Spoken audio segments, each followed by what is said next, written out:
Hello everyone and welcome back. I am Duke Silver and this is my Let's Get This Bread randomized forced fusion Nuzlocke. Now what is a forced fusion Nuzlocke, you might ask? Well, standard Nuzlocke rules apply of course. If a Pokemon faints, it is considered dead and no longer usable. I must catch the first Pokemon in any named area and only that Pokemon. I must play on set mode and there are no items allowed in trainer battles. Now the added randomized rule means all wild Pokemon and items are randomized, and the forced fusion part means every 2 unfused Pokemon I acquire must be fused together no matter what they are. So this cuts down on the total number of encounters, limiting the amount of Pokemon I can acquire throughout the run. It also forces me to use all kinds of fun fusions that I might not get to see otherwise.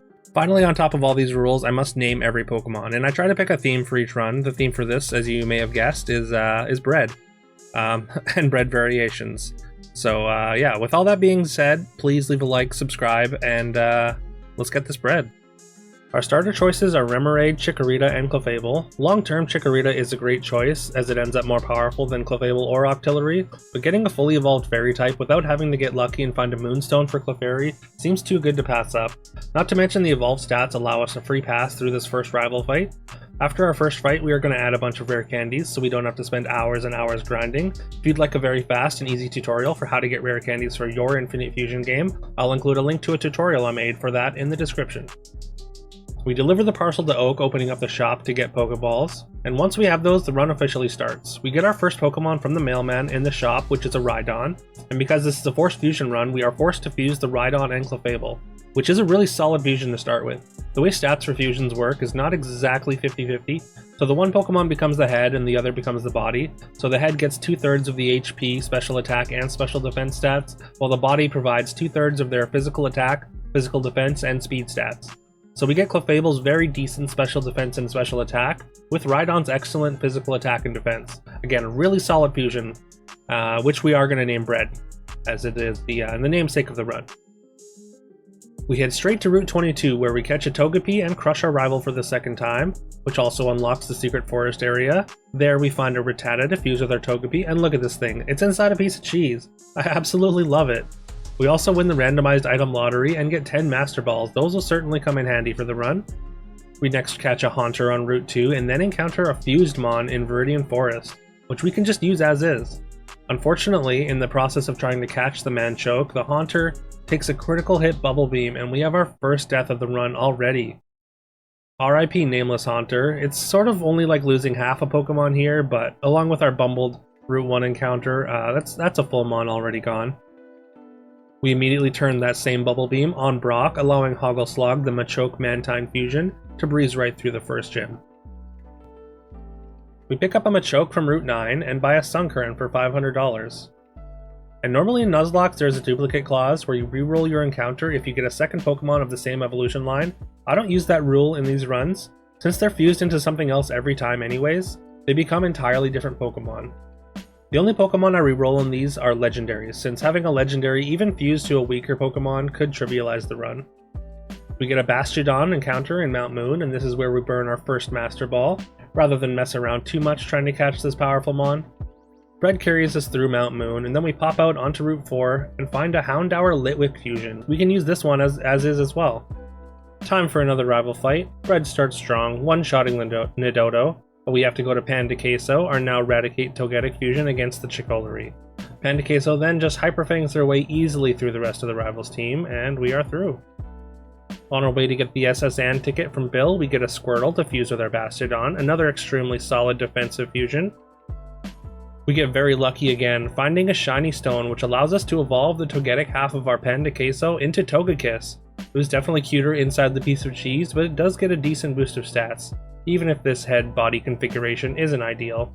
Next up is Misty. We lead French Toast, who bites their way through Jigglydean, but after a hard hit from Oddyu, we have to switch into Hoggleslog, who does some serious damage via wing attacks, but unfortunately gets confused by a Water Pulse, and ends up going down because of that. Rest in peace, Hoggleslog. Your name was fun to say, and your sprite had a surfboard, which is awesome. But your journey ends here. French Toast manages to barely hang on through Oddyu's Mega Drain at 3 HP and get the victory. I was certain my run was ending here after some very, very punishing Water Pulses, but we live and fight on. We get a couple encounters before the SSN. Route 6 nets us a Dusclops, and for Route 5 another Fused Mon. This time Growlithe fused to a Clink.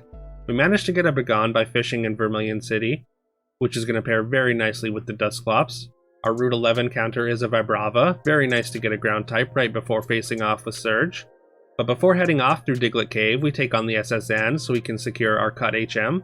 This means it's time for another rival fight. We lead our trusty Bread, who does huge damage to the Nidodo before being whirlwinded out for Burnt Toast. Fortunately, Burnt Toast is strong enough to be able to take down the weakened Nidodo as well as the follow-up Mantata, although taking some damage in the process. We switch Burnt Toast out for Panda Queso against Starbra. Rather than risk going for the likely kill with Bite, we decide to play it safe. Crunch eliminates Starbra, then out comes Bailery. After 2 missed Hyper Fangs in a row, we must switch again. Bread comes in for a moment but takes way too much damage from a Magical Leaf, so we immediately go to French Toast, and finally Banana Bread for the finish. With Cut acquired, it's time to get some more encounters before Surge. We get Swinub in Diglett's Cave to fuse with our Vibrava, a Jinx and Leafeon from fishing in Pallet and Cerulean, respectively, then a Houndoom and Growlithe from Cerulean Cape and the Old Boot Quest. Alright, now it's time to take on Surge. We bring Pretzel, the Leafeon Jinx fusion, Baguette, the Vibrava Swinub fusion, and Sourdough, the Dusclops Bagon fusion. We lead Pretzel because although Ground is the obvious choice in an electric gym, the first Mon Surge sends out is a Water fusion. So we go with the Grassmon first and plan to switch into our Ground type if need be. Pretzel's Giga Drains one-shot both Voltbee and Dig Chew, but Rybuzz poses a bit more of a threat. They get multiple double teams set up and paralyzes, but despite that, Pretzel's Giga Drains keep her very healthy, and we manage to grind Rybuzz down and get the win without a switch. Nice to get an easy one after that struggle against Misty for sure. Our next destination is Lavender, which means a couple more encounters along the way. We pick up a Geodude on Route 10, a fused Slackoth Ferroseed on Route 9, and a Sandile in the power plant to fuse with our Geodude.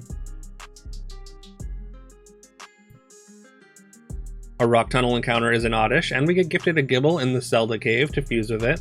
We also find an Ampharos in a rock on Route 12. Time for another rival fight at the bottom of Pokemon Tower. We lead the MVP of the previous gym for this fight, since sometimes the rival's lead gets switched to a Cubone fusion. That didn't happen here unfortunately, so Pretzel isn't a great choice, but she gets the job done anyhow.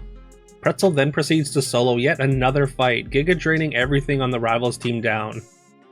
We move west from Lavender to Celadon for another gym and to procure the Sylph Scope, and here we get another chunk of encounters. Route 8 gives us a Poliwag to go with our Ampharos. Route 7 yields a Yanmega, which gets paired with a purchased Weavile. Our next fusion is a gifted Zweilous from the Eevee quest, and a Croconaw, which we fished up for our Celadon City encounter.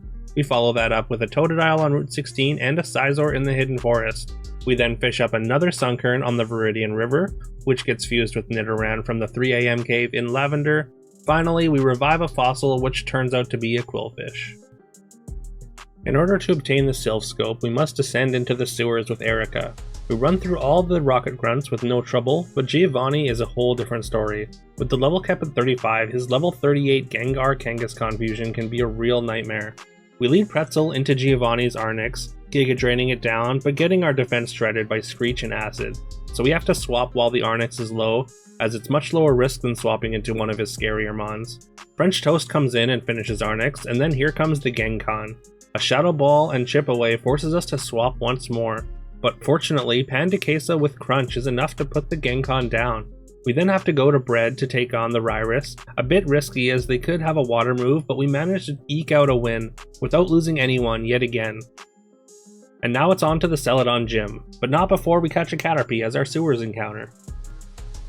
For Erica, we bring Crumpet, the now Arcanine Houndoom fusion, who looks awesome, Panda Queso for the flying typing, and Pretzel because she's just been the best Mon since we've acquired her, and she does resist grass, and psychic attacks could be good against any poison secondary typings.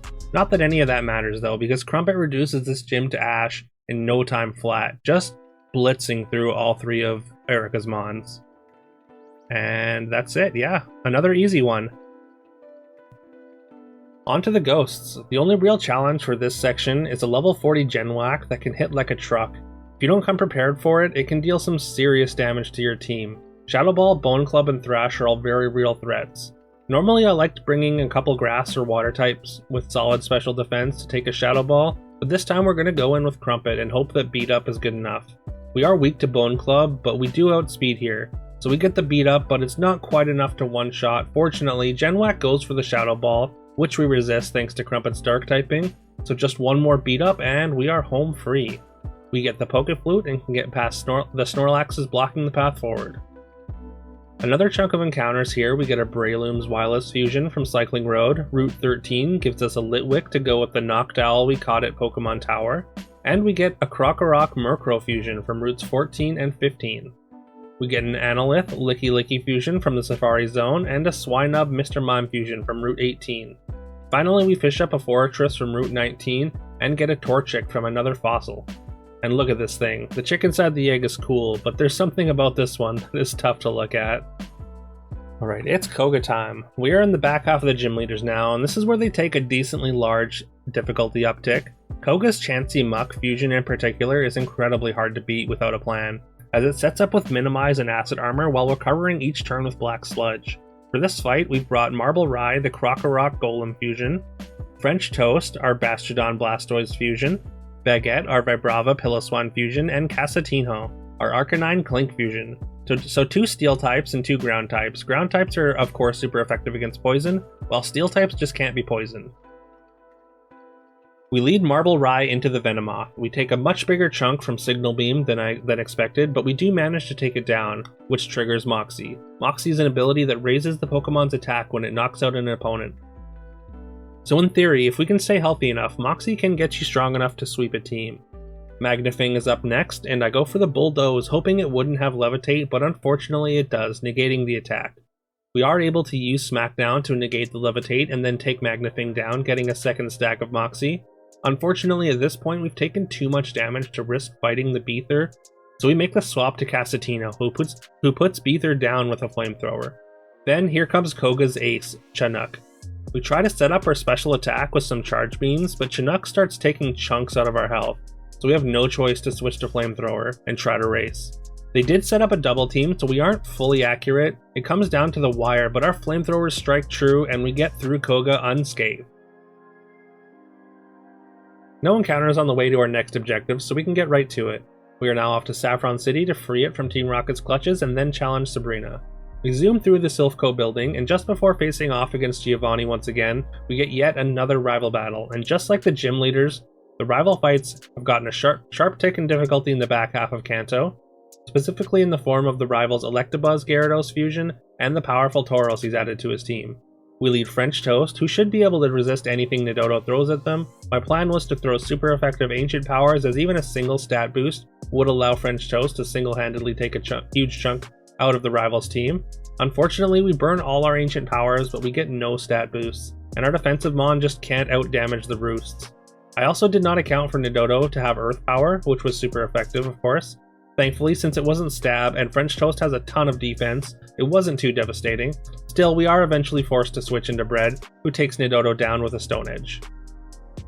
The rival brings out the terrifying Electados. I know they have Hydro Pump, but I go for the Drill Run anyways, which does a huge chunk, and Electados goes for the Bite. I was thinking I could risk another Drill Run if it's going to use another Bite, but it does go for Hydro Pump this time, and it connects, knocking out our starter, the one who started it all. The Mother Doe, if you will. Rest in pieces, Bread. Pretzel comes in and finishes the Electados, but can't quite contend with the Bailery, who knows Ice Beam. So we switch into Casatino, who finishes the Bailery and squeaks out a win against the Tauros through Paralysis. Starbra is the final Mon, and we have to make one last swap into Pumpernickel, our Zweilous Breloom fusion, who ends the fight with a crunch. We run to the Pokemon Center to heal and replace Bread, and losing Bread definitely hurts, but at this point we've only lost 3 total Mons, so in the grand scheme of things we're doing pretty well. We bring in Bread Pudding, our other Zweilous fusion, this one linked to Feraligatr, mostly for the water typing, as Giovanni does have some ground and rock type Mons. This next Giovanni fight is a double battle with the rival as your ally. Double battles are terrifying in Nuzlocke because if your Mon gets ganged up on, that can lead to some easy KOs. We lead French Toast. I know from experience, Giovanni's Primarino loves to lead with a close combat, so the plan is to use Protect as much as possible and let the rival deal damage while protecting my Mons. We Protect on turn 1, correctly predicting the close combat. Now I was hoping that they would lose stats from the close combat still, but that is not the case. We do end up taking in close combat on turn 2 as well, but thanks to all the French Toast defense, we survive the hit. Nidogeot does enough damage to drop the Primarino, and after one more Protect to get some damage via the rival and HP from leftovers, we swap French Toast out for Bread Pudding, as it has effective moves against the Genkan and Ryrus. We manage to crunch down the Genkan and get a couple of surfs on everyone, while the rival takes the brunt of the beatings. The rival does lose some Mons, but it does result in a couple very helpful Intimidate triggers from both the Electados and Tauros. Giovanni only has Sand Queen left. We bring out Non, our Feraligatr Scizor fusion, but the rival's Tauros finishes the fight for us. We are through without any losses, and now it's time to take on Sabrina. Sabrina is of course famously a Psychic trainer, but that doesn't mean you can just bring a couple Ghosts or Dark types and be fine, not in this game anyhow. Our first Mon is a Hypno Mr. Mime fusion, adding Fairy to the fusion and making Dark types a potentially bad choice for a lead. Then she has an Espeon Umbreon fusion, which is pretty bulky and all but requires a Bug type move to really effectively deal with. We do get a single encounter here now that the town has opened up. We get a quest to find a Kecleon that's invisible in the streets, and unfortunately it is a Dialga, and since this is the only encounter here, I choose to catch it anyways and just Wonder Trade it, as we are not allowed to use legendaries in this run. Also, those Master Balls from earlier really come in handy here. We Wonder Trade the Dialga and get another Leafeon in return. I'll never be mad at getting an Evolution, they're generally very solid, and also just a bunch of good dogs. We then fuse it with the Chinchou we got as a gift from the President of Sylph. For Sabrina, we bring Nan as our lead for the Bug typing, as well as Crumpet and Bread Pudding for their Dark typings, and finally Sourdough, who is a very bulky Ghost type. Hipmime starts by setting up with a Nasty Plot, but thanks to Scizor's great attack stat, X-Scissor deals a ton of damage, forcing Sabrina to use some healing items until Nan breaks through. She then brings in Esrion, and we unfortunately get flinched by a Dark Pulse, but manage to connect with the second attempt at an X-Scissor, taking out the Esrion in one. With some very low HP facing down Genkazam, we do have to swap into Bread Pudding, as Dark will be ideal against this Mon since it's super effective against both Ghost and Psychic. But Genkazam goes for Destiny Bond, so we knock them out in a single hit, but we lose Bread Pudding at the same time. Honestly, Destiny Bond seems like such a wild choice for this leader. To even have it feels like it's just there to grief Nuzlockers. Anyways, we send out Crumpet against the Alabro, thinking a foul play might be enough, and also because I didn't remember that the fourth Mon was a Water Fusion. We drop them low with a foul play, but the special attack from Alakazam and Slowbro is too much, and Surf takes Crumpet out in a single hit. We probably should have just switched to Sourdough immediately since it is Ghost Dragon. Surf would have been resisted and the defenses on Sourdough are very high. We get punished for our mistake, but Sourdough gets us through. RIP to Bread Pudding and Crumpet, two excellent fusions gone in an instant. Now that we have Surf, we can reach Cinnabar Island, and we also get a few more encounters. We surf north from Cerulean Cape to Crimson City, and along the way catch a Goron, which is a Golett-Lyron fusion. We then pick up a Pichu and a Kecleon north of the city, and a Chimchar and Houndoom en route to Cinnabar. We get a Weepinbell at Cinnabar and a Geodude in the mansion, and finally a Nidoran from Route 21. We easily answer all of the quiz questions, mostly because we've been through here a few times at this point, and are now face to face with Blaine. Blaine is actually a bit easier to counter than Sabrina. As long as you have a couple decent water, ground, and or rock mons, he shouldn't give you too much trouble. For this fight, we're bringing Marble Rye, our Golem Crocodile fusion, French Toast, our Bastiodon Blastoise fusion, Potato Bread, our new Golurk Aggron fusion, and Wonder Bread, another newer Ampharos Politoed fusion. We lead Marble Rye, hoping to get a couple mons down with Moxie, but Blaine's lead is a Gloom fusion, and we are 4 times weak to Grass as a rock ground type. We make the risky move of staying in and going for an Earthquake, but get rewarded as the Glue Dash goes for a Flamethrower. We then chew through Blaine's healing items before putting Glue Dash down. Marble Rye does get toxic in the process, but we have some HP and a Moxie trigger, so we press on with Marble Rye.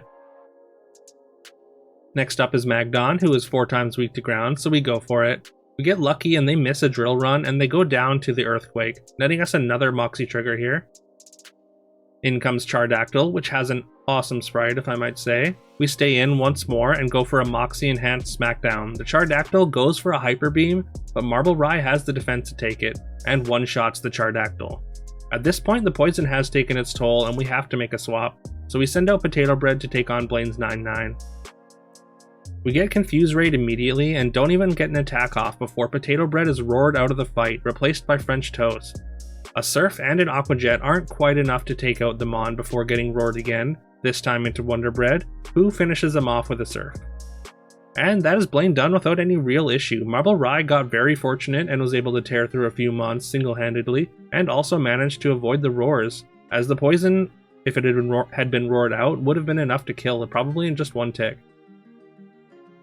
Time for some more encounters. We pick up a Duosian to go with our Nidoran, then a Furret and a Wigglytuff, followed up by an Ekans and a gifted Venusaur. We also found another fossil to revive, which turns out to be another Quillfish. Unfortunately, before we can move on to the 8th gym though, we now have to deal with easily the scariest thing in the game. Zap-mokuno, the 3 Kanto legendary birds all fused into one. It gets 3 attacks a turn and is absurdly powerful. Rock moves are effective if you can land them, but fortunately there is a way to cheese this fight, and that's what we're going to do here.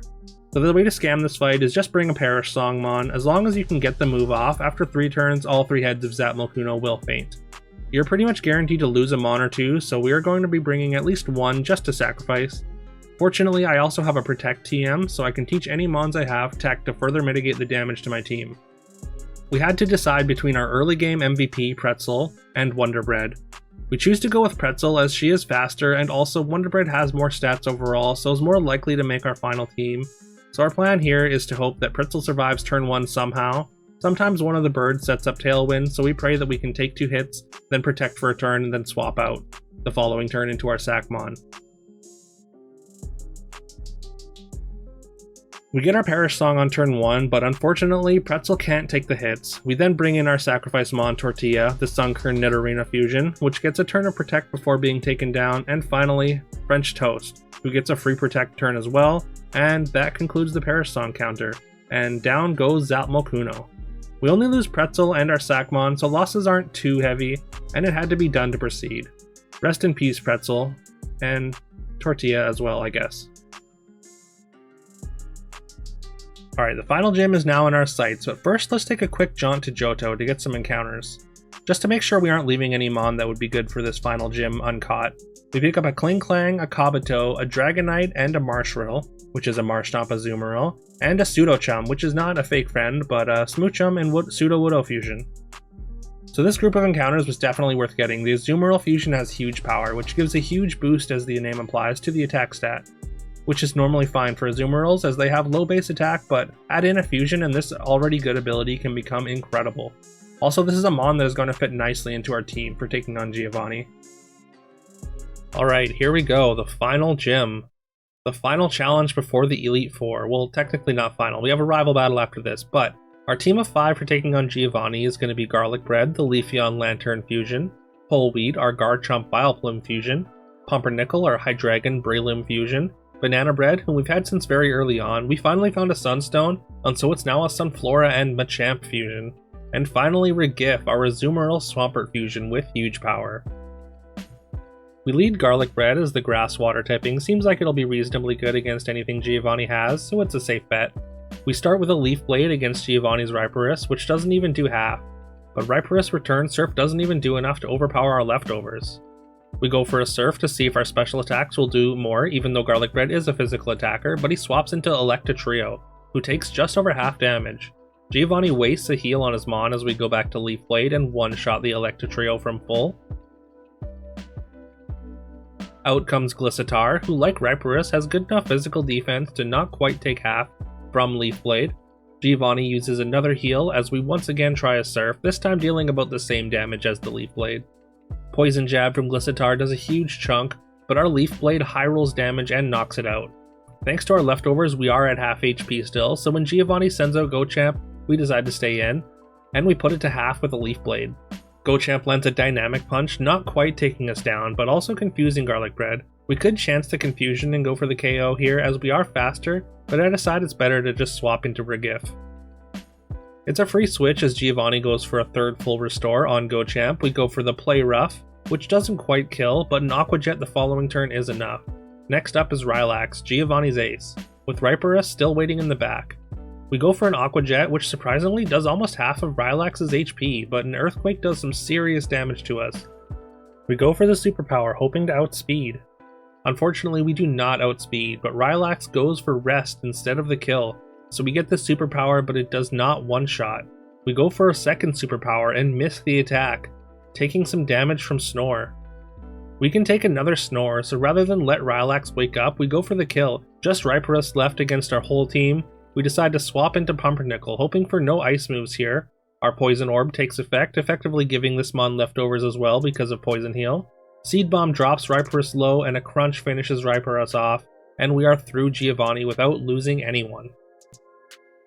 No encounters before our next challenge, which is the final fight with the rival just before heading to Victory Road. We of course pulled out a more balanced team rather than have 5 Giovanni counters and do battle. We lead Marble Rye once again, hoping to get some Moxie triggers, and also matching up super well against Nidogeot. Earth Power does a lot of damage, but Stone Edge one-shots, giving us a Moxie trigger.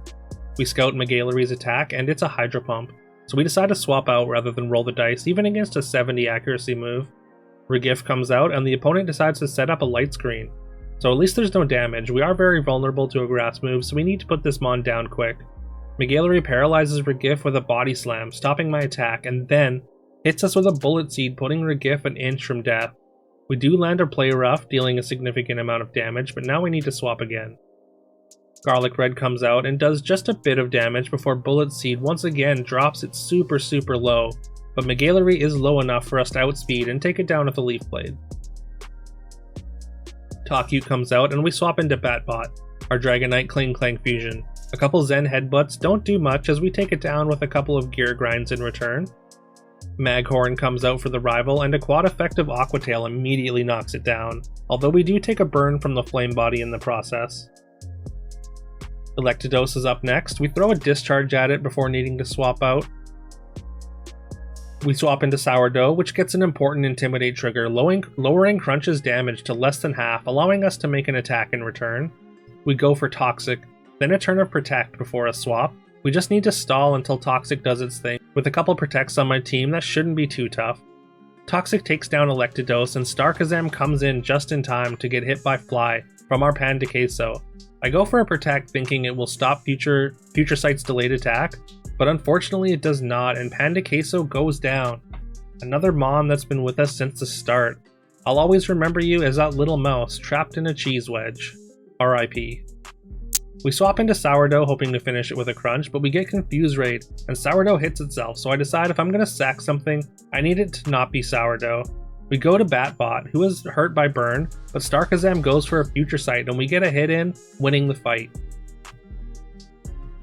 We get a few final encounters on the way to Indigo Plateau. On Route 26, we pick up a Persian Sneasel fusion, who has a very stylish scarf. Next up, we run into a trainer, also on Route 26, and I know I haven't included any other random trainers in this recap, but I'm sure that's nothing to worry about. We have Sourdough as our party lead against this trainer's Pikachu, who hits us with a super effective Discharge, which doesn't even do half our health, before going down to Shadow Ball, so Sourdough is fine to stay in. Next out comes a very cool looking Scizor Blastoise fusion. I go for a Toxic, forgetting it's probably Steel type and can't be poisoned, while they go for an extremely weak X-Scissor. We go for Shadow Ball, and Cytoise goes for Night Slash, and gets a crit. And Sourdough goes down en route to the Elite Four. Arguably one of our best Pokemon gets blundered to a random trainer. This was definitely just me being cocky and impatient, so this is by far the most painful and unfortunate death of the run. I have failed you, Anakin. I have failed you. Rest in peace, Sourdough, and I'm sorry that I failed you. We somberly make our way to the final couple encounters. Our Route 27 encounter is a Clefable, a Machoke in Tojo Falls, and finally, a Muck on Victory Road. Muck is the last Pokemon, and is not going to get a pair, so we will not be using it. So the game does extend into Johto, but since most Nuzlocks are just one region, we've decided the endpoint for this one is just going to be beating the Elite Four and Champion. Maybe after a successful run we'll continue, but this is the finish line for the Nuzlocke proper. I spent a couple hours just trying to assemble the best possible team. To be honest, I felt good about roughly 5 of our mons, but missing Sourdough really felt like we were an incomplete puzzle. But we did end up with some good ones, so allow me to introduce our team for the Elite Four. First, we have Dinner Roll, the Mr. Mime Mamoswine fusion with Draining Kiss, Recover, Calm Mind, and Psychic. Second, we have Nan, who is a Sizor Feraligatr fusion with the Technician ability. It has Bullet Punch, Fury Cutter, Bite, and Rock Tomb.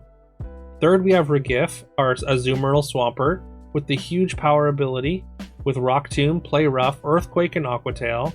Fourth, we have French Toast, our trusty Bastiodon Blastoise fusion, who's been with us since near the beginning, with Protect, Toxic, Surf, and Rest. Fifth, we have Chibata, our Blaziken Fortress fusion, with Protect, Toxic Spikes, Light Screen, and Explosion, just in case. And finally, Whole Wheat, our Garchomp Vileplume fusion, with Giga Drain, Dragon Claw, Earthquake, and Crunch. Our team is set, so let's do this. First up is Lorelei, who leads Maggong against our Regif. We take it out by spamming Rock Tombs, forcing a full restore in the process without taking much damage. Next in is Mambro, who also goes down to our flurry of Rock Tombs. Jin Growth comes out, and you guessed it, we throw more rocks at it, dealing massive damage and dropping their speed. We get frozen by an Ice Punch, but immediately thaw out, and finish it with another Rock Tomb. Tentestor comes out, and the chip damage on Regif has added up, so we swap into French Toast. We land a Toxic on the Tentestor, and then go into Stall mode, protecting every other turn and throwing Surfs to add to the chip damage. Before Tentestor goes down, Lorelei switches it out for Weirus. We poison this one as well, and continue in Stall mode. Weirus goes down to poison, and Tentestor follows suit shortly after. First Elite Four member down with no casualties. Next up is Bruno. Also, I should say the way I'm doing level caps is since I am using rare candies to skip grinding, I'm leveling my Pokemon to the highest level in each of the Elite Four members' teams as I go. Okay, we lead Regif into Bruno's Mavire, so not an incredible matchup, but we go for a super effective Stab, Play Rough, which one-shots. Magnemix comes out next, we go for an Earthquake, and it has Sturdy to stop from going down in one shot. The next turn, Bruno goes for a full restore, which reactivates Sturdy, so we go through this cycle a couple times, but eventually he runs out of healing and Magnemix gets swapped out at 1 HP. The incoming Cycross gets taken down by Earthquake, Magnemix comes back and does get an attack in, but also goes down to Earthquake along with Marichan and Steel Champ, completing the sweep by Regif. Alright, Agatha is up to bat. We swap leads to Nan, hoping our Technician boosted bites will be able to take a big chunk out of Agatha. We go for a Rock Tomb against the Mismabat, hoping to drop its speed, but they send back a super effective wing attack, which drops us dangerously low. We go for a priority move, hoping the Technician boost is enough to finish it, but Agatha makes a switch into Gendoom, who doesn't take much from the punch. We get a free swap into Chibata, as Agatha uses an early full restore. We set up Toxic Spikes, but take a ton of damage from a Shadow Ball, popping our Citrus Berry. We then swap to French Toast, who doesn't quite take half, but only thanks to the leftovers. We probably should have gone for the Protect first to get a free leftovers turn, but we go for the Toxic first, and then take a bunch more damage from Shadow Ball. We protect the following turn, getting Toxic and leftovers value. We go for Rest instead of swapping, and Agatha uses another full restore, curing the poison. We take 2 more big hits while asleep, and then we have to swap out, not really having gained anything. Whole Wheat makes their first appearance, taking a big hit. We try to go for an Earthquake, but a super effective Inferno takes Whole Wheat down. We send in Regif, who takes a big Shadow Ball, but is able to get the Aqua Tail off and take out Gendoom. Mismabat comes back and hits Regif with another Shadow Ball, but Regif stays up, knocking Mismabat out with a Rock Tomb. Snorgar comes in and gets immediately poisoned by Toxic Spikes. Unfortunately, we are forced to swap out with only one healthy Mon left. We go to Chibata, who survives a Shadow Ball and then gets a turn of Protect, just chipping away with poison. Rather than sack, we decide to switch to Dinner Roll, which may have been the wrong call, but we are hoping we can just recover stall and let the poison work. We get paralyzed by a Body Slam, so now recover isn't even guaranteed. Fortunately, the Snorgar uses Curse, cutting its HP to nothing, and we had gone for Draining Kiss that turn, and that takes it down. Wobgar is up next. It goes for Destiny Bond, but we go for Draining Kiss, nowhere near killing the Wobgar, so essentially a free turn. We then get into this stalemate of Wobgar taking damage from poison, while Dinner Roll takes damage from Curse. They're spamming Mirror Coat while we're spamming Recover. Eventually, we grind them out, and Agatha sends out her final Mon, Umpter. We switched to spamming Draining Kiss, somewhat keeping up with the Curse and Dark Pulse damage for a bit, but we eventually need to switch. I decide to sack Ciabatta in hopes Dinner Roll can come back uncursed and finish the fight. We bring back Dinner Roll and get fully paralyzed. Now we have to decide if we can afford to sack Dinner Roll or make a switch. We swap into Nan, and since we can't outspeed, we go for Bullet Punch, hoping it's enough. It isn't, and Nan joins the pile of bodies on the floor. All our Pokemon are in one-shot range now, and Umter outspeeds all of them. We bring in Regif, sure the run is over here. But Umter goes for a guard swap. We land the play rough and manage to barely squeak through. RIP Nan, Whole Wheat, and Ciabatta. Losses were extremely heavy in this war against the Gengar fusions. Alright, only Lance remaining. Just the one Elite Four member stands between us and the champion. We do have a couple of Fairy types, which completely blank Dragon type attacks, so this fight in particular is definitely still winnable. We lead our MVP Regif against Lance's Dragados. Dragados goes first and Thunder Waves, paralyzing us. And then we also miss a first play rough, not off to a great start. Dragados goes for a Rain Dance, and this time play rough connects, one-shotting the Gyarados fusion. Toganite is next. They hit hard with an Air Slash, but also go down to a single play rough. Tyrandactyl is up, and rocks Regif with a head smash down to just 3 HP. The play rough connects though, and Tyrandactyl is also down. Porydraw comes in, and we have to swap to French Toast. French Toast keeps poisoning the Porydraw, and Lance keeps healing it, but finally the Toxic sticks. We stall Porydraw out, and Lance brings in his final Mon, Typhnair. We poison with Toxic, and then just start throwing Surfs. Eventually Typhnair lands a Dragon Tail, which brings out Regif, but it's only just in time to watch Typhnair go down to poison. And with that, the Elite Four is down. Just one more fight left. We've beaten this team several times before. What's one more time? Even though it has a weakness to Poison Jab, we decide to lead Regif. It's been by far our best Mon and has a super effective move against Nidogeot. We take a relatively weak wing attack and then deal just over half of Nidogeot's health with Rock Tomb and drop its speed. The Ravel goes for the swap immediately, bringing in Tator, with an Intimidate trigger that cuts our huge powered attack. We swap into French Toast to shake off the Intimidate, and Rival wastes a full restore on Tator. Tator goes for Swagger, but we gave French Toast a Lumberry, so we get the attack boost but no confusion. We also get Tator with Toxic and prepare to go into stall mode. The Rival uses another full restore, so we have to set up Toxic once again. We miss the third Toxic and then get flinched but manage to poison them the following turn. The Rival uses yet another full restore, and the damage on French Toast is starting to add up. We Toxic once more, take a Zen Headbutt, and finally, the Tator goes down. Hopefully also running the Rival out of healing items. Out comes Right Mortar, so Surf would be 4 times effective here, but if they go for a ground move, that could just end French Toast. We swap back to Regif, who eats a Drill Run. Right Mortar then burns Regif with Will-O-Wisp, cutting its attack, and making our Aqua Tail unable to one-shot, which means we take another Drill Run before taking down Right Mortar with another Aqua Tail. Out comes Electados, which we have basically no good answer to. We have Earthquake, but it's unlikely we get it off before they finish Regif. We have to go for it anyways, and they go for Waterfall, leaving us on 1 HP. The Earthquake doesn't even do half of Electados' HP, showing just how devastating Burn is to attack. Regif dies to Burn. We bring in Dinner Roll and pray we can set up Calm Mind. Waterfall destroys Dinner Roll though, and all we can do is go for a Draining Kiss, which just cannot compete with the power of Electados. Down goes Dinner Roll. All we have left is French Toast. We stall a few turns, but it just isn't enough. Electados ends our run with one final Waterfall.